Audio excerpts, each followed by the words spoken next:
सिद्धेभ्यः ॐ नमः सिद्धेभ्यः। तीन भुवन में सार वीते रागे विज्ञानता शिव स्वरूप शिविकार नमो त्रियोगी संहारी के। बोले खजाराट श्री आदिनाथ भगवान की। क्या बात है, कल का उपवास इधर से अच्छी आवाज आई है।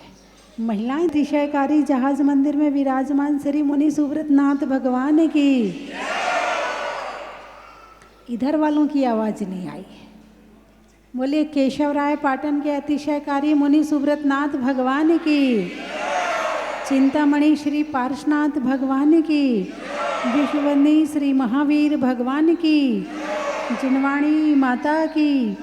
परम पूजाचा गुरुदेव श्री सन्मति सागर जी महाराज की। परम पूजाचा गुरुदेव श्री ज्ञान सागर जी महाराज की। परम पूजाचा श्री गे सागर जी महाराज की। आप लोग भक्तांबर पढ़ते हो? कौन कौन पढ़ता है भक्तांबर? वाह, काफ़ी लोग पढ़ते हैं। जो नहीं पढ़ते हैं वो आज से पढ़ने लगना। इसमें भगवान की भक्ति भी है, इसमें भक्ति की शक्ति भी है, इसमें अनेक तरह के रोग निवारण की क्षमता भी है, अनेकों परेशानियों को दूर करने की ताकत भी है और परमात्मा के दर्शन कराने की ताकत भी है। सबसे ताकतवर स्रोत भक्तांबर है ना? इसको जरूर पढ़ा करो। बोलिए ना, पढ़ोगे कि नहीं पढ़ोगे? पढ़ना है ना, रोज पढ़ लिया करो। एक बार पढ़ना है, 15 मिनट लगने हैं, पढ़ लिया करो। ठीक है, चलिए उसके एक श्लोक की चर्चा मैं आज आपसे करती हूँ। चित्रम किमत्र यदि ते त्रिदशांग नाभिर नीतम मनागपि मनो न विकार मार्गम कल्पांत काल मरुता चलिता चलेन किम मंदराद्रि शिखिरम चलितम कदाचित। चित्रम किमत्र, किमत्र क्या? चित्रम आश्चर्य है। चित्रम किमत्र यदि ते, यदि आपका मन त्रिदशांग नाभिर देवांगनाओं के द्वारा,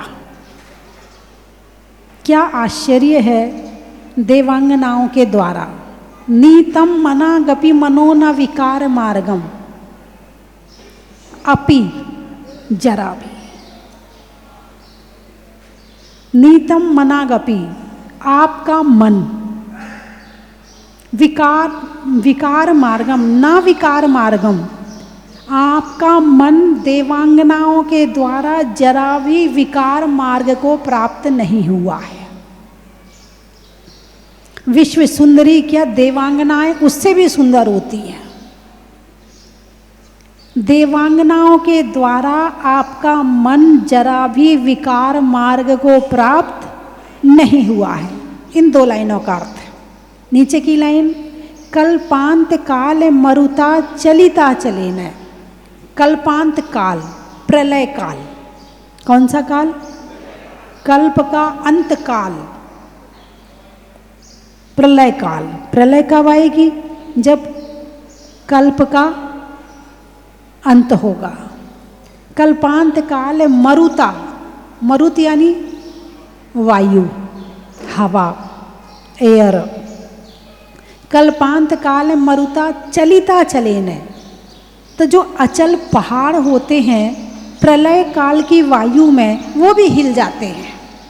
लेकिन उस प्रलय काल की वायु में किम मंदराद्रि, मंदराद्रि यानी सुमेरु पर्वत, किम मंदराद्रि शिखरम चलितम कदाचित, क्या सुमेरु पर्वत का शिखर जरा भी हिल पाता है?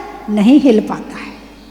प्रलय काल की वायु में सामान्य पहाड़ तो उड़ जाते हैं मगर सुमेरु पर्वत नहीं उड़ता है।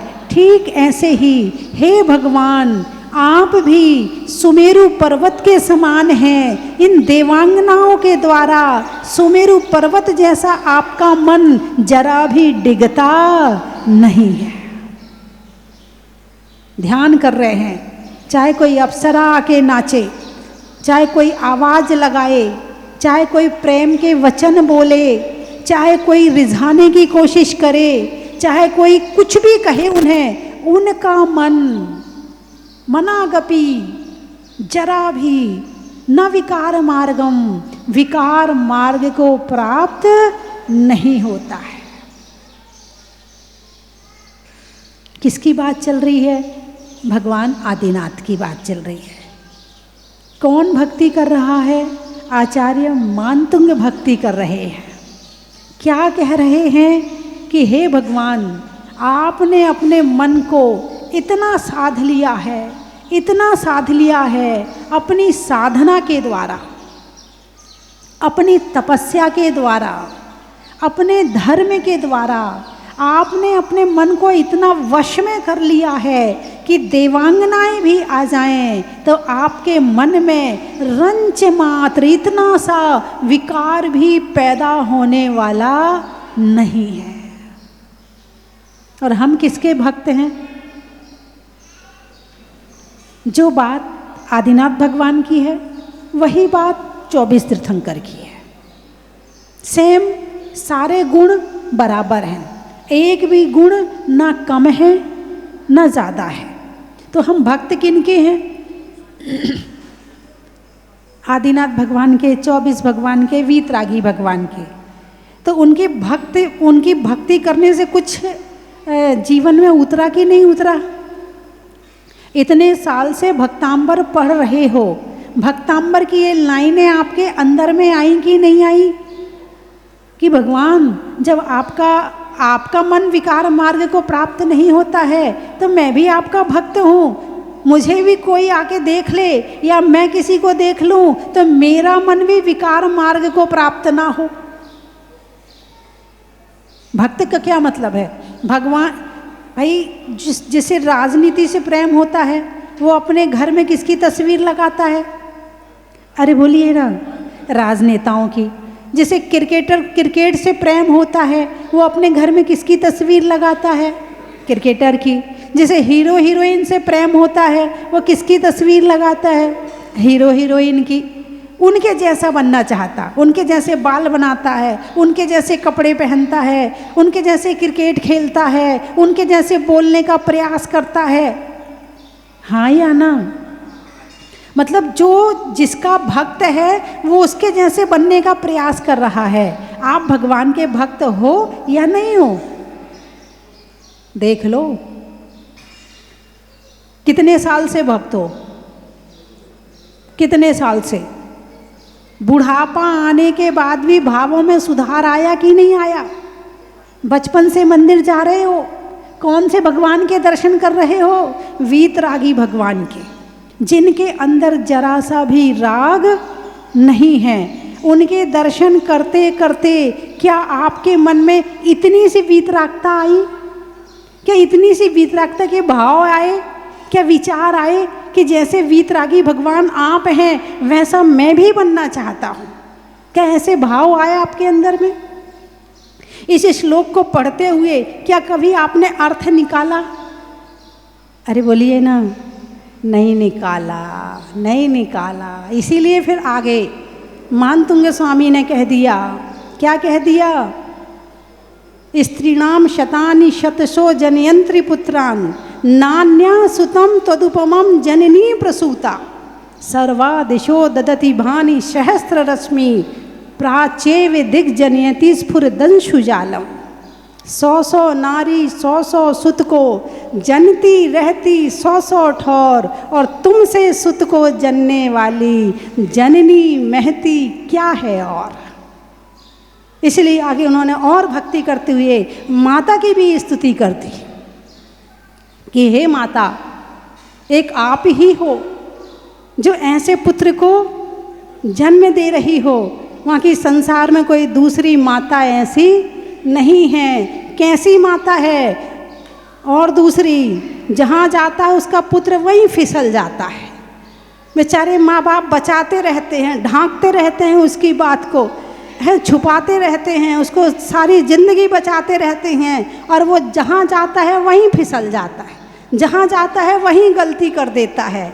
अरे बोलिए ना, हैं? इसीलिए 100, 1000, करोड़, लाख जितने भी गिनती हैं सब एक तरफ और तीर्थंकर एक तरफ। तो तीर्थंकर तो चलो मान लिया, लेकिन अन्य जीव भी तो मोक्ष जाते हैं। तो अन्य जीव में और तीर्थंकर में क्या अंतर है?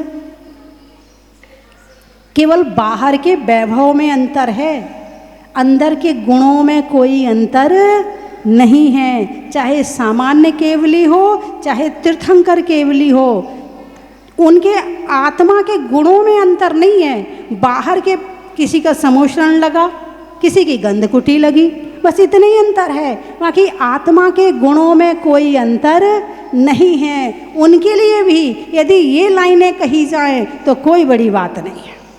चित्रम किमत्र यदि ते दशांगनाभिर, देवांगनाओं के द्वारा आपका मन जरा भी विकार मार्ग को प्राप्त नहीं होता है। चर्चा चल रही है ब्रह्मचर्य पर। ब्रह्मचर्य अणुव्रत, ब्रह्मचर्य व्रत, ब्रह्मचर्य प्रतिमा, ब्रह्मचर्य महाव्रत और उत्तम ब्रह्मचर्य। अभी अपनी चर्चा 3-4 दिन से चल चुकी है।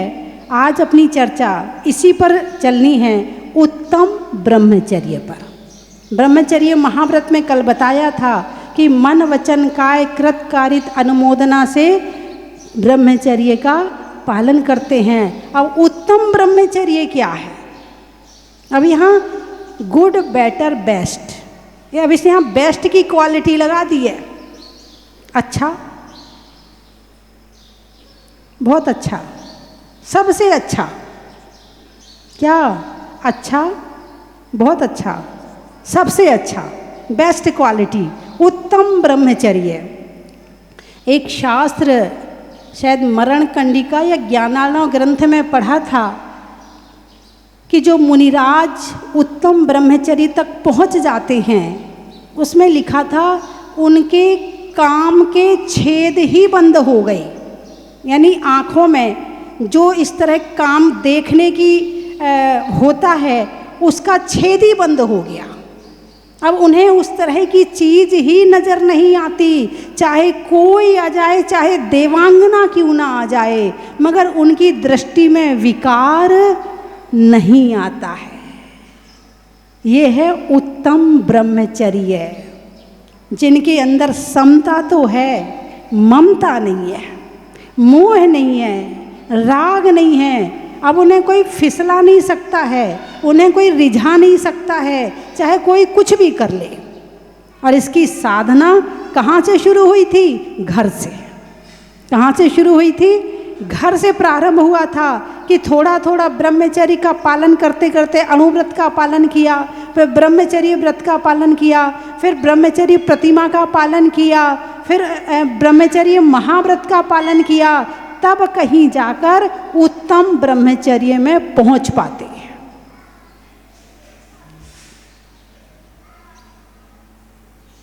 अब पहुंच गए, चलो पहुंच गए उत्तम ब्रह्मचर्य में, अब क्या होगा? क्या मिला? क्या मिला? सब कुछ छोड़ दिया, क्या मिला?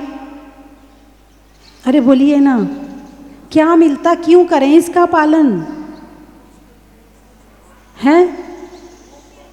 मोक्ष क्यों जाना चाहते हो? क्या है मोक्ष में? ना परिवार है, ना घर है, ना दुकान है, ना मकान है, कुछ नहीं है वहाँ पे।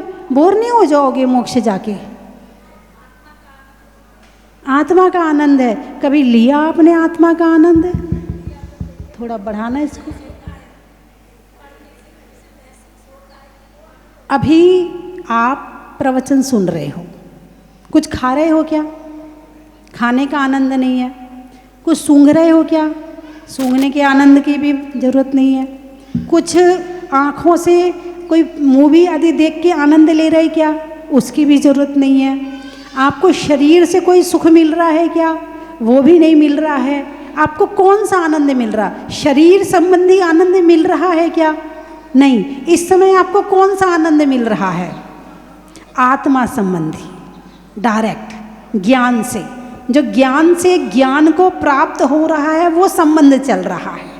अभी मैं आपको ना तो सोने की कोई चीज़ की अंगूठी गिफ्ट कर रही हूँ, ना आपको कोई साड़ी दे रही हूँ, ना आपको कोई कार गिफ्ट कर रही हूँ, फिर भी आपको आनंद आ रहा है कि नहीं आ रहा है? अरे बोलिए ना, आनंद आ रहा है।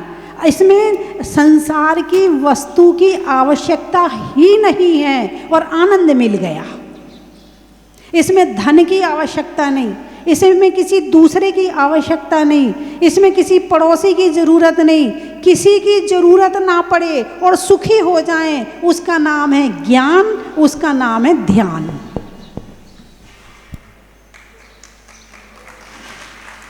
उसका नाम है ज्ञान, उसका नाम है ध्यान। संसार क्या है?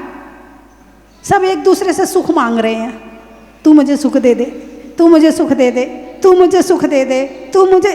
उनके ही पास नहीं है, वो कहाँ से दे दे? तुम सुख मांगते हो, वो गुस्सा देते हैं। तुम सुख मांगते हो, वो अभिमान दिखाते हैं। तुम सुख मांगते हो, वो मायाचारी करते हैं। तुम सुख मांगते हो, वो खुद ही मांगने तैयार खड़े हैं। वो अपना कटोरा आगे कर, तुमने हमारे लिए किया था ऐसा जो हम तुम्हारे लिए करें। वो अपना कटोरा खुद ही आगे फैला रहे तुम्हारे सामने, तुम हमें दे दो सुख। संसार में सुख है ही नहीं। मांगते मांगते बुढ़ापा आ गया, सुखी हुए? अरे बोलिए ना, बुढ़ापा आ गया, सफ़ेद बाल हो गए, काले बाल से सफ़ेद बाल हो गए। संसार से सुख मांगते मांगते सुखी हुए? नहीं हुए। क्यों नहीं हुए? क्योंकि वहाँ है ही नहीं। वहाँ सुखाभास है, सुख का आभास है, सुख नहीं है। एक होता कि आभास और एक होता कि वस्तु का होना। होना अलग चीज़ है और आभास होना अलग चीज़ है। परछाई को आप पकड़ नहीं सकते, परछाई है तो सही मगर पकड़ नहीं सकते। ऐसे ही सुख है लेकिन उस संसार में नहीं है। संसार में पकड़ में आएगा ही नहीं। जब भी पकड़ में आएगा वो खुद के द्वारा पकड़ में आएगा, क्योंकि सुख बाहर नहीं, सुख अंदर है। तो ब्रह्मचर्य की साधना बाहर से अपनी तरफ ले जाती है। क्या? ब्रह्मचर्य की साधना बाहर से अपनी तरफ ले जाती है। शुरुआत में स्पर्शन इंद्रिय का ब्रह्मचर्य व्रत पालन किया जाता है। शुरुआत में स्थूल रूप में जब कहा जाता है 5 इंद्रियां होती, स्पर्शन, रसना, घ्राण, चक्षु और कर्ण। तो जो शुरुआत में ब्रह्मचर्य बताया है तो स्थूल रूप में स्पर्शन इंद्रिय का ब्रह्मचर्य बताया है कि स्पर्शन इंद्रिय के माध्यम से जो आप दूसरे की तरफ जा रहे हो उसको छोड़ करके तुम अपनी तरफ आओ। अभी खाना नहीं छुड़वाया, अभी देखना नहीं छुड़वाया, अभी सूंघना नहीं छुड़वाया, अभी केवल स्पर्शन इंद्रिय का ब्रह्मचर्य बताया। लेकिन जैसे जैसे आगे बढ़ते हो तो जिन जिन कारणों से हमारा मन दूसरी तरफ जाता है उन सब चीज़ों को अब्रह्म कहा है। उन सब चीज़ों को अब्रह्म कह दिया और उन सब चीज़ों को छोड़ना ब्रह्मचर्य कहा है। क्योंकि इस खुशबू के माध्यम से आकर्षित होते हो, वाणी के माध्यम से आकर्षित होते हो, देखने के रूप के माध्यम से आकर्षित होते हो। यदि तुम्हारी अन्य इंद्रियां वश में नहीं होंगी तो भी ब्रह्मचर्य का पालन होने वाला नहीं है। उसकी वाणी कितनी मीठी है, उसकी आवाज़ कितनी अच्छी है, अब उससे बात करने का मन करेगा, अब उससे बार बार बात करोगे और बात करते करते आकर्षित हो जाओगे। उसका रूप कितना सुंदर है, वो कितना सुंदर है, वो कितनी सुंदर है, रूप देखते देखते आकर्षित हो जाओगे। खुशबू वो कितना बढ़िया डियो लगाता, उससे आकर्षित हो जाओगे। तो अन्य इंद्रियों को वश में नहीं करोगे तो भी ब्रह्मचर्य का पालन होने वाला नहीं है। तो स्थूल रूप में शुरुआत में बता दिया कि चलो स्पर्शन इंद्रिय वाला ब्रह्मचर्य व्रत पालन करो और धीरे धीरे अन्य इंद्रियों को भी वश में करो ताकि ब्रह्मचर्य का पालन हो। और जैसे जैसे तुम दूसरों से हटकर स्वयं में आओगे तुम्हारा मन स्थिर होगा, तुम्हारा मन शांत होगा, तुम्हारे मन में धर्म के भाव पैदा होंगे। तुम स्वाध्याय करोगे तो तुम्हारा मन लगेगा, तुम ध्यान करोगे तो तुम्हारा मन लगेगा, और तुम अपने आप में जब आओगे तो शांत हो जाओगे, और जितने शांत होगे उतने सुखी हो जाओगे। अरे बोलिए ना। और उत्तम ब्रह्मचर्य आ गया तो परम सुखी हो गए। एक होता सुखी और एक होता परम सुखी।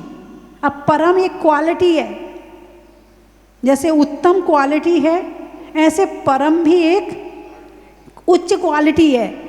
तो ये क्वालिटी सुखी परम सुखी, तो उत्तम ब्रह्मचर्य आने के बाद मन एकदम शांत हो जाता है, एकदम शांत हो जाता है। अब ना टेंशन, ना डिप्रेशन, ना चिंता, ना फिक्र, ना कुछ नहीं। अब मन एकदम शांत हो गया।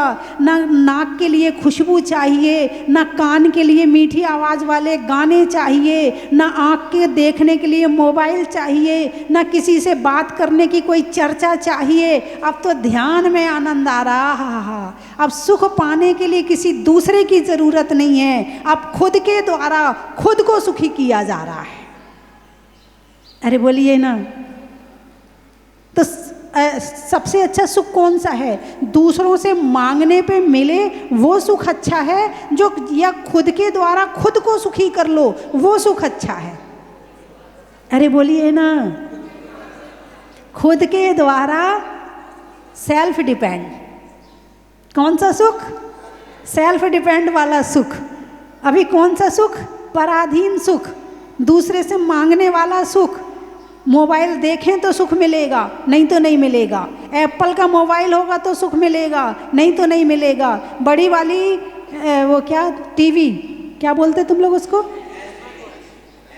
एलईडी, बड़ी वाली एलईडी होगी तो सुख मिलेगा, तो नहीं मिलेगा। अच्छी वाली अच्छी बढ़िया कोठी होगी तो सुख मिलेगा, नहीं तो नहीं मिलेगा। बढ़िया कपड़े मिलेंगे तो सुख मिलेगा, नहीं तो नहीं मिलेगा। अच्छी वाली घड़ी होगी तो सुख मिलेगा, नहीं तो नहीं मिलेगा। ज्वेलरी होगी तो सुख मिलेगा, नहीं तो नहीं मिलेगा।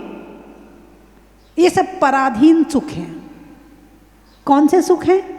पराधीन। होगा तो मिलेगा, मिलेगा तो कितनी देर के लिए मिलेगा, मिलेगा भी तो कितनी देर के लिए। अच्छा तुम अभी साज सवर के तैयार हुए, 4 घंटे ब्यूटी पार्लर में लगा के आए, 25,000 की साड़ी पहनी, खूब श्रृंगार किया, 1 करोड़ के गहने पहने, और किसी ने गुस्सा कर दिया तुम पे। अब जो तुमने 10 घंटे अपने तैयार होने में लगाए थे, सुख खत्म। क्या? सुख खत्म। अथवा आप अच्छे तैयार होकर के और बाजार गए, मार्केट गए, खूब बढ़िया तैयार होके गए, मुंह पे पूरी लिपा पोती करके गए, और तेज बारिश आ गई।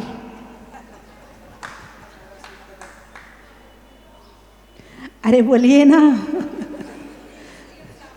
सुख खत्म, सुख खत्म। लेकिन एक सुख ऐसा भी है कि जिसमें किसी वस्तु की ज़रूरत नहीं, जिसमें किसी व्यक्ति की ज़रूरत नहीं, जिसमें धन पैसे की ज़रूरत नहीं, जिसमें नोटों की ज़रूरत नहीं, जिसमें पड़ोसी की ज़रूरत नहीं, जिसमें मित्र की ज़रूरत नहीं, जिसमें परिवार की ज़रूरत नहीं, और हम खुद के द्वारा खुद को सुखी कर सकते हैं, उसका नाम है धर्म।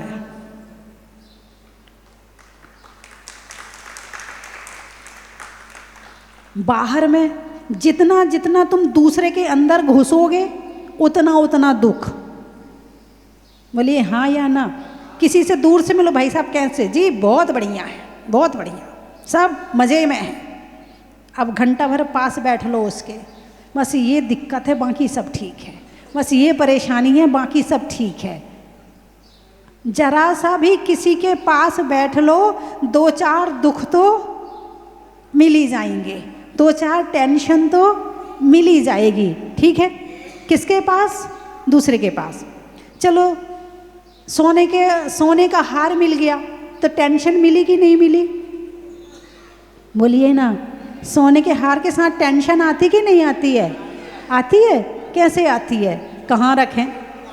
चाबी को कमर में लगा के घूमो, लटकाए रहो चाबी को, तिजोरी को जरा अच्छे से दूसरी बार जाके देखते अच्छे से बंद किया कि नहीं किया है। एक हार आया तो साथ में 10 टेंशन आ गई। हार चला गया तो 10 टेंशन आ गई। चला गया तो टेंशन, आ गया तो टेंशन। मकान छोटा है तो टेंशन, और मकान बड़ा है तो टेंशन। कौन इतना झाड़ू पोछा करे? कौन चारों तरफ से सुरक्षा करे? तो बाहर की जितनी चीज़ें हैं वो मन को भटकाने वाली हैं, और जितना जितना इनसे मोह छूटता जाएगा उतना उतना मन अपने में आता जाएगा, और जितना अपने में आएगा उतना स्वाध्याय में, ध्यान में, ज्ञान में मन लगेगा, और जितना मन लगेगा उतना आनंद। गरीब भी ले सकता है, जरूरी नहीं पैसे का आनंद तो केवल अमीर को मिलता है, लेकिन धर्म का आनंद तो गरीब, अमीर, त्रियंच, देव, नारकी सबको मिलता है। ऐसे धर्म को आपने जाना कि नहीं जाना? पहचाना कि नहीं पहचाना? उसकी गहराई में पहुँचे कि नहीं पहुँचे? आपने उसे पढ़ा कि नहीं पढ़ा?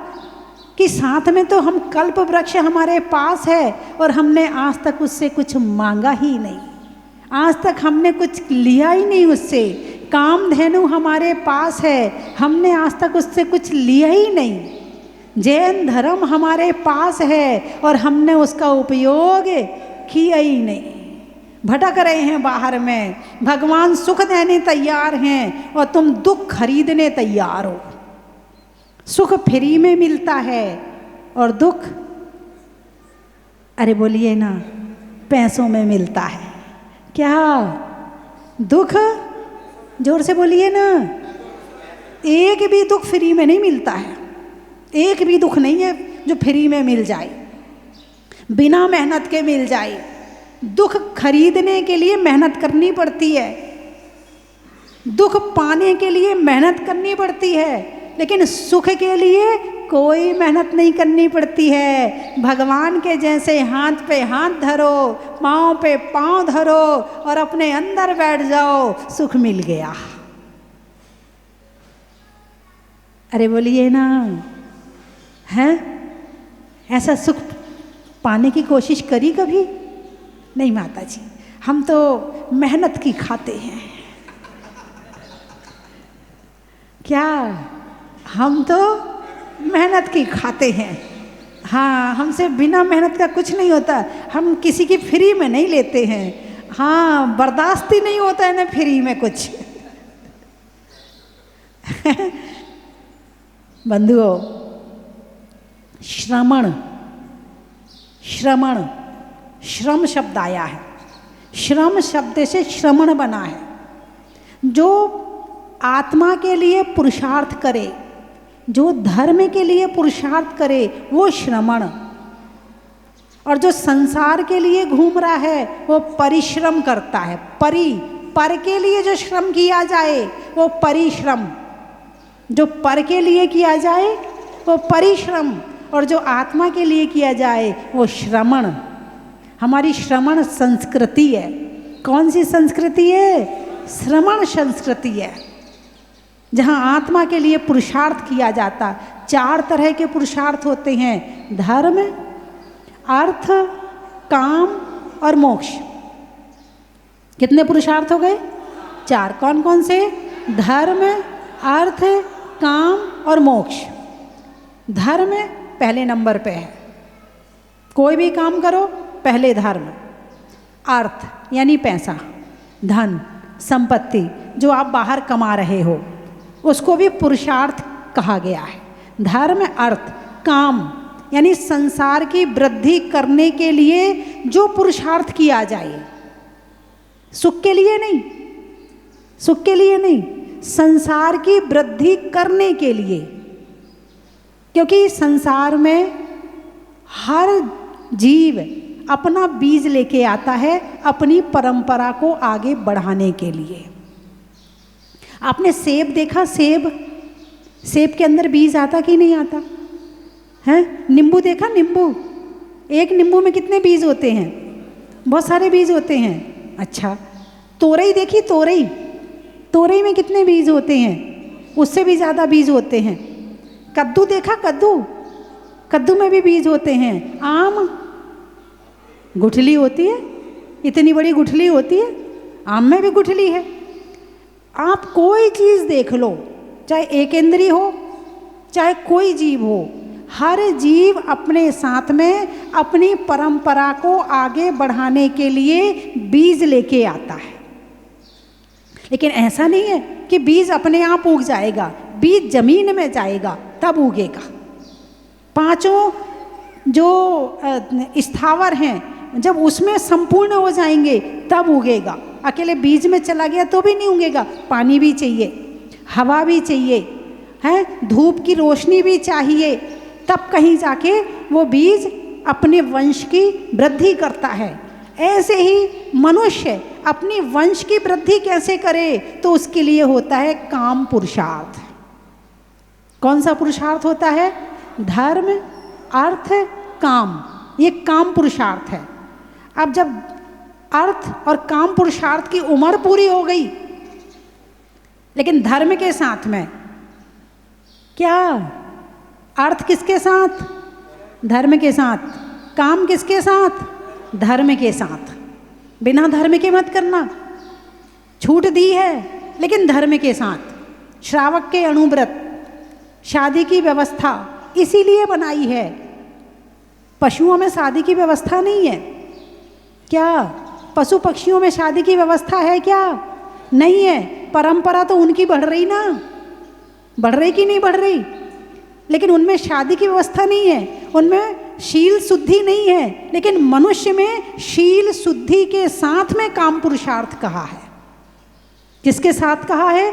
शील शुद्धि के साथ में काम पुरुषार्थ कहा है। और काम को पुरुषार्थ इसलिए कहा है, वो सुख है इसलिए नहीं कहा है। उससे संसार की वृद्धि होती है, उससे मनुष्यों की वृद्धि होती है, इसलिए उसको पुरुषार्थ कहा है। अब जब तुम्हारा काम हो गया, भगवान हमारे जो 24 तीर्थंकर हुए, चारों पुरुषार्थ किए हैं। आदिनाथ भगवान धर्म के साथ राज्य का वैभव भी भोगा, धर्म के साथ शादी भी हुई, और जब समय आया तो दीक्षा भी ली। चारों पुरुषार्थ किए। ये उदाहरण हैं, चारों पुरुषार्थ के ये उदाहरण हैं कि चारों धर्म, अर्थ, काम और मोक्ष का पुरुषार्थ भी किया। ऐसा मत करना कि धर्म को छोड़ दो, मात्र अर्थ और काम में उलझे रहो तो नीचे जाने के अलावा कुछ और होने वाला नहीं है। इसलिए पहला पुरुषार्थ धर्म है और अंतिम पुरुषार्थ मोक्ष है। कि संसार में हो कोई बात नहीं है, ये भी पुरुषार्थ है, और एक समय आए तो मोक्ष पुरुषार्थ भी करो। कितने तीर्थंकरों ने शादी करी? 19 ने। कितने ने? और ब्रह्मचारी होने में भी हुंडाव सर्पणी काल का प्रभाव है, नहीं तो कोई भी तीर्थंकर ब्रह्मचारी नहीं होते, बाल ब्रह्मचारी नहीं होते हैं। बाल ब्रह्मचारी होने का कारण हुंडाव सर्पणी काल है। और ये जो पुरुषार्थ 4 बताए हैं, तो चारों पुरुषार्थ एक उदाहरण स्वरूप हैं, क्योंकि तीर्थंकर नेता होते हैं और नेता उदाहरण देते हैं, सबके लिए मार्ग प्रशस्त करते हैं, आदर्श प्रस्तुत करते हैं। घर में रहना है तो कैसे रहना है, और फिर जंगल में रहना है तो कैसे रहना है, इसका उदाहरण प्रस्तुत करने के लिए तीर्थंकर चारों पुरुषार्थ करते हैं। धर्म, अर्थ, काम और मोक्ष। तुमने तो भगवान को केवल भगवान हमारा ये काम बन जाए, भगवान ये हो जाए, भगवान वो हो जाए, तुमने तो भगवान को केवल काम के लिए इस्तेमाल किया है बस, तुम्हारा इससे ज़्यादा कोई इंटेंशन नहीं है भगवान का। अरे भगवान से शिक्षा लो, ग्रहण करो। घर में रहना है तो कैसे रहना, वो भी उनसे सीखो। राज्य चलाना है तो कैसे चलाना है, वो भी उनसे सीखो। और मोक्ष जाना है तो कैसे जाना है, वो भी उनसे सीखो। और जब तक स्वाध्याय नहीं करोगे तो पता कैसे चलेगा? अरे बोलिए ना, हैं? चलिए, समय हो गया, बंद करूं? चलने दो माता जी, चलने दो। तो कल सुन लेना, आपके घर में आके सुना दूंगी। और घर में ना सुन पाओ तो आपके मोबाइल में सुना दूंगी, खोल लेना, उसमें भी आ जाऊंगी मैं, आप सुन लेना, है ना।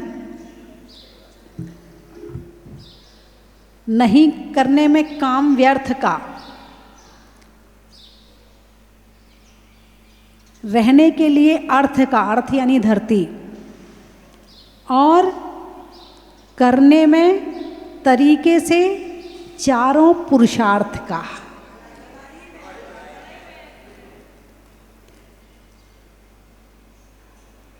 प्रभु के दर का, शरीर में कर का, और शिक्षा देने में तीर्थंकर का। महिलाओं में पर्स का, बड़ी फैशन आ गई पर्स की। जब से बाल खुले हैं, जब से लिपस्टिक चली है, तब से आईना और कंघी की तो ज़रूरत पड़ती है ना। अब वो पर्स में ही तो रखेंगे, और कहाँ रखेंगे? तो एक पहले की महिलाओं के पास इतने पर्स आपने कभी नहीं देखे होंगे, कभी नहीं देखे होंगे। और अब तो जिसका देखो उसका कंधा भारी है। एक कंधे पे पर्स है और एक हाथ में मोबाइल है और बाल खुले हैं। अब दर्शन करके बताओ, झुक के पंचांग नमस्कार, इसलिए खड़े खड़े, भगवान बस बहुत है, विनय चली गई। हिंदी में मात्रा का, स्कूल में छात्रा का, आज आपकी जहाजपुर की यात्रा का बड़ा ही महत्व है। अनाज में दाने का, इनाम में पाने का, और आप सबके जहाजपुर दोबारा जल्दी से आने का बड़ा ही महत्व है। पुर्जों में पाना का, नहीं देने में ताना का, और आने वालों में मवाना का। लुहार में खटखट का, वृक्षों में बट का, और आने वालों में मेरठ का। पेड़ में पत्ता का, मधुमक्खी में छत्ता का, और आने वालों में नरेंद्र बबीता जी के कलकत्ता का। बड़ा ही महत्व है। आज इनकी मैरिज एनिवर्सरी है। जब भी कोई विशेष काम होता है ये यहीं आते हैं और प्रभु के चरणों में विधान करते हैं, भक्ति करते हैं। एक बार जोरदार ताली बजा के इनका स्वागत करें। और कहाँ से आए? बबीता जी ने तो अपने जन्मदिन पे कल्पतरु महामंडल विधान किया था। आज भी मनुस्मृत विधान है ना। हाँ, और अगले इस बार भी कुछ ना कुछ जन्मदिन पे बिल्कुल कुछ ना कुछ होगा। ठीक है, चलिए। हाँ, आज द्वितीय कलश किया, बहुत बढ़िया। हाँ, खाली हाथ तो कभी रहते ही नहीं है। चलिए, और कहाँ से आए? मुजफ्फरनगर। पानी में मगर का, चलने में डगर का, और आने वालों में मुजफ्फरनगर का। बड़ा ही महत्व है। कोसी कला, करने में भला का, गाने में गला का, और आने वालों में कोसी कला का। बड़ा ही महत्व है। अनिल। आगरा, सतियों में अनंग सरा का, जीवन में जरा का, और आने वालों में आगरा का। बड़ा ही महत्व है। मेरठ का बता दिया, कहाँ सो गए थे? देहरादून। महीनों में जून का चल रहा है, महीनों में जून का, और आटे के चून का, और आने वालों में देहरादून का। बड़ा ही महत्व है। आम की बौर का, खाने में कौर का, आने वालों में इंदौर का। बड़ा ही महत्व है। जनवरी में जाड़ा का, जाड़े में काढ़ा का, आने वालों में सागवाड़ा का। बड़ा ही महत्व है। पारसोला, चढ़ाने में गोला का, सब्जी बाजार में झोला का, और आने वालों में पारसोला का। बड़ा ही महत्व है। जोर से बोलो। बम्बई, वृक्षों में छुई मुई का, सिलने में सुई का और आने वालों में मुंबई का। बड़ा ही महत्व है। हैदराबाद, खेत में खाद का, भोजन में सलाद का और आने वालों में हैदराबाद का। बड़ा ही महत्व है। सरोगा, सरोदा, घर में दादा का, करने में वादा का और आने वालों में सरोदा का। बेगू, उदयपुर, अच्छा, गाने में सुर का, नृत्य में नूपुर का, आने वालों में उदयपुर का। बड़ा ही महत्व है। हो गए सारे। बोलिए 24 भगवान की जय।